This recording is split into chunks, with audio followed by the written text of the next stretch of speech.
right, Kevin. Good to have you. Austin, thanks for having me, buddy. All right. So we got a little par 5 here.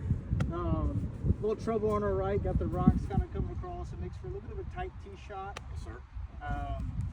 How would you go about? I want to hear it from your perspective.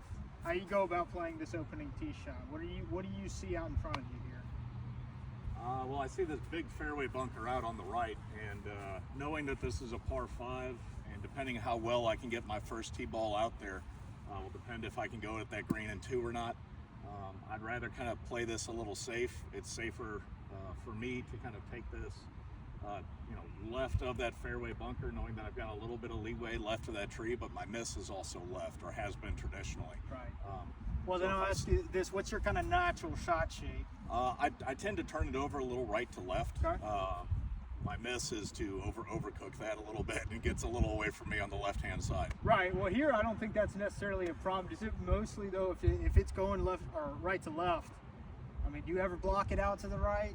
Every now and again, but it's normally a pretty small percentage. That ball will normally turn over. So for this kind of situation, then from the information you've told me, I mean, I would kind of just picture taking it, kind of right at the end of those rocks. Yeah, perfect. And letting just playing your natural shot shape. Yeah, that looks really good to my eye too.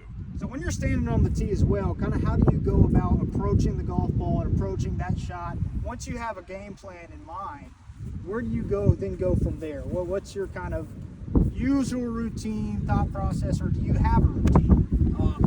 I have one. I would tell you that probably 80% of the time I'm good about trying to stick to it. Occasionally, or if things are going really well, I just kind of let it try to keep going and not get in the way of kind of that process or whatever your kind of flow of your round is. But especially when I start getting in trouble, I start missing, especially the big stick. I try to take my time. I try to pick an intermediate target that is kind of between me and where I'd like to get this ball going towards. Right. And then normally that's probably 3-4 feet right in front of my golf ball. I'm going to pick a little spot on the ground. So that's the next thing I was going to ask you actually. Where is, as far as an intermediate target, would you kind of go from here? If you're going on your line here, where would your intermediate target be at? Well, we got that little piece of broken tee that's just to forward and right of my golf ball. Right. I'm going to be probably somewhere right in this little neighborhood in this direction. That may be a little left of my line, but it's somewhere kind of in there. And I try to visualize in my mind when I even take my practice swing behind the ball, of trying to feel like I can swing that club head over the top of that mark. That's everything you're saying. I love so far. I mean, the next thing I would kind of add to that would just be, now you've got your target, you got your aim. I would just step into your shot and really visualize what that shot's going to do in your head. I mean, visualization is going to be kind of the key here to accomplish that goal. You have the idea, now you just have to produce it.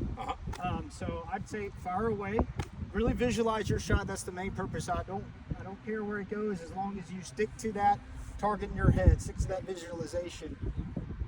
That is the goal for right now. Hold your finish and try to visualize. Got it.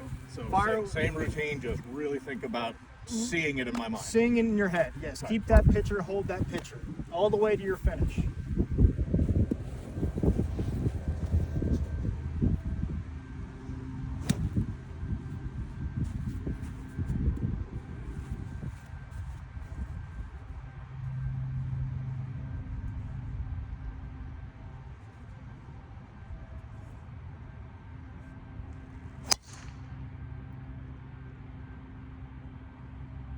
Turn over the way I wanted, but I think it's still safe. Yeah, that's fine. It's fine. I don't know if I can get there, but it was good.